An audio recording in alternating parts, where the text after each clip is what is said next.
Hey,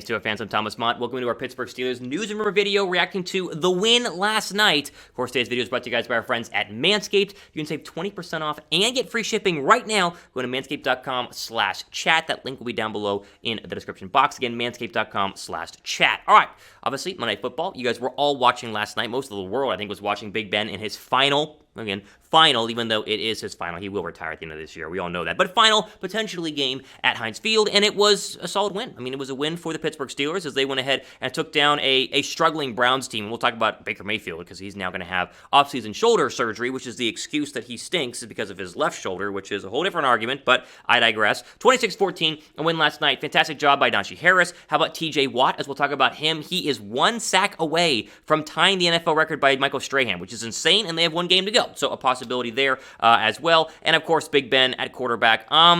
He was okay. I mean, he looked like Big Ben has all year, which is getting the job done at times, enough to have a winning record, but not a lot of yards, a couple of bad throws, and, what Big Ben has, again, had done all year long. Like, this was ugly, but Pittsburgh stays alive. And this has been the Pittsburgh MO the entire year. They have ugly wins, they have ugly losses, and yet at the same time, they still have a winning record, and still mathematically, as we will see, are alive for the postseason, even though the odds of it happening are very slim. We'll show you the whole, list of things that must happen later on in today's video, but it was an ugly win, but a win nonetheless, and a win that keeps you alive is always a good win. And so at least you have something to look forward to at Week 18. The Browns already eliminated. Like, they have nothing to watch Week 18. A lot of other teams have nothing to watch Week 18 because it's a useless game. Not so, potentially, for the Pittsburgh Steelers. Let me ask you guys this. There was so much hype around Big Ben. Him running out of the field was fantastic. Afterwards was great. Did you guys get emotional watching Big Ben last night? Don't lie to me, right? Come on. Did you get emotional or not? Type Y down below for yes. If you did not, then you're a stronger man than I. Type N down below for no.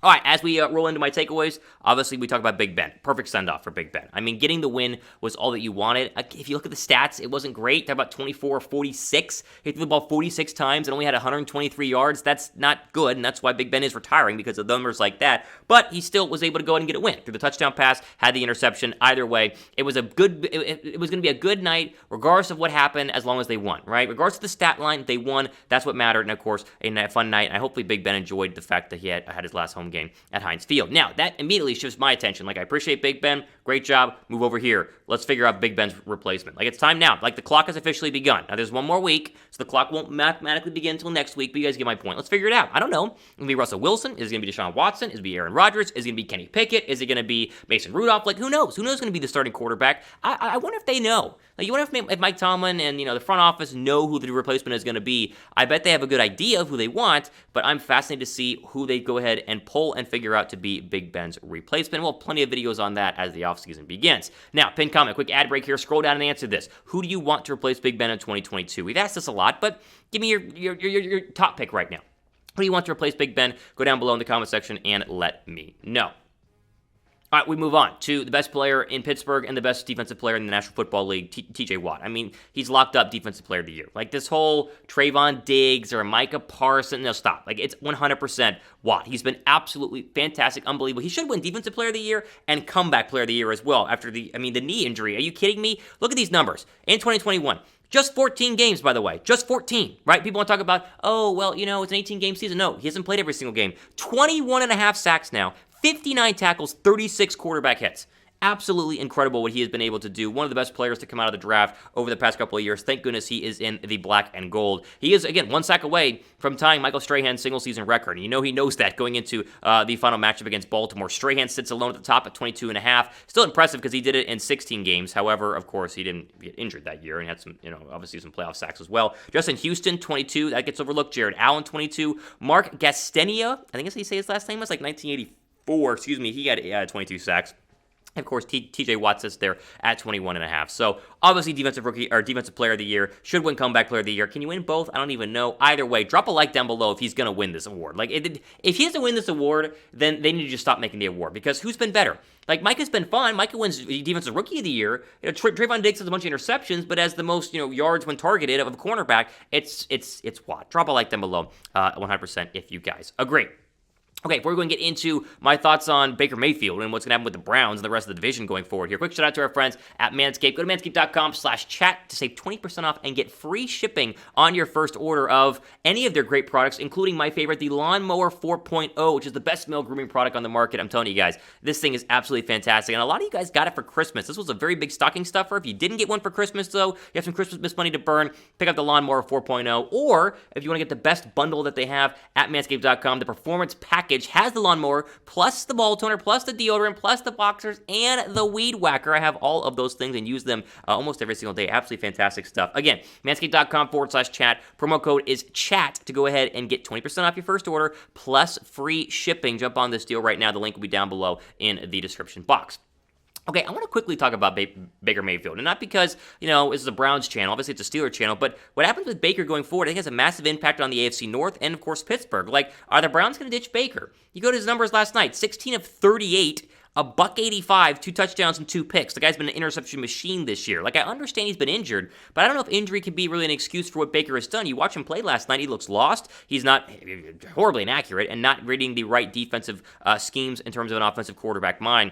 As you look at the rest of the AFC North, the Bengals are clearly the favorite going forward. Pittsburgh is a quarterback away from being back at the top. I think the Ravens are going to be back when Lamar Jackson is healthy. Like, this is a competitive division in 2022. The Browns sit there at the bottom.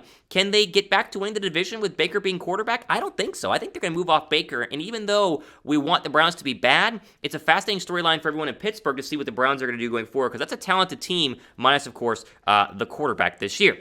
Now, any sort of news happens with our team, Pittsburgh Steelers, be sure to subscribe to the channel. Plenty of great content. Myself and Megan are trying to get you guys up to date on Steelers stuff as often as we can. We do videos almost every single day here on the channel. If you appreciate that, you like what we're growing here and building here, go down below and subscribe.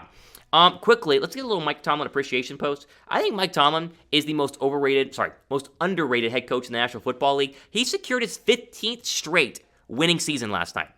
Think about that. 15 straight winning seasons. You know how many teams have 15 straight losing seasons? I don't know if there's anyone in the National Football League. Like, the Jaguars have had a losing season 10 of the last 11 years. Or 4 losses, 4 wins, 10 of the last 11 years. Crazy numbers. Pittsburgh, regardless of the fact they've not won a Super Bowl in a very, very long time, at least in Pittsburgh standards, Mike Tomlin continues to be absolutely fantastic, and I think he's grossly underrated. Like, you guys agree with this, right? I mean, type hell yes down below if you guys think Mike Tomlin is grossly underrated. Like, people acknowledge how great he is, but he's never put up there with Bill Belichick and Andy Reid and all the rest of these great head coaches who, yes, are great and yes, win a lot, but the Steelers are, perpetually in the postseason, or at least having winning records, and they've done so 15 straight seasons. Type hell yes if you guys agree Mike Tomlin is underrated.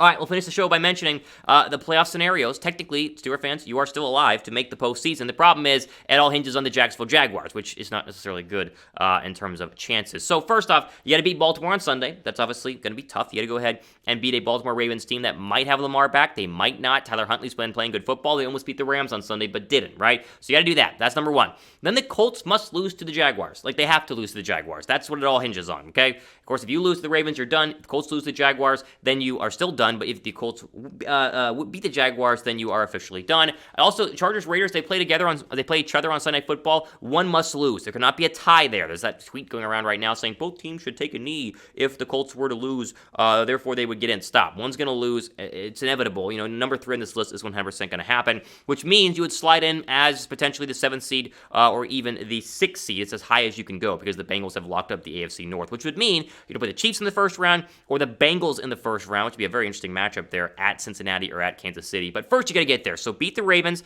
Colts somehow lose to the Jaguars. Unlikely going to happen, but we'll see what happens. And then, of course, Chargers or Raiders, one of them will lose, as is inevitable. We'll talk about this, regardless if it happens or not. We'll keep you guys covered on all the latest Steelers news and rumors, as we always do. Make sure you guys are subscribed, because plenty of great offseason coverage, even if they are eliminated, will come. I'm telling you, we do draft stuff better than anybody else here on Chat Sports. Mark my words on that.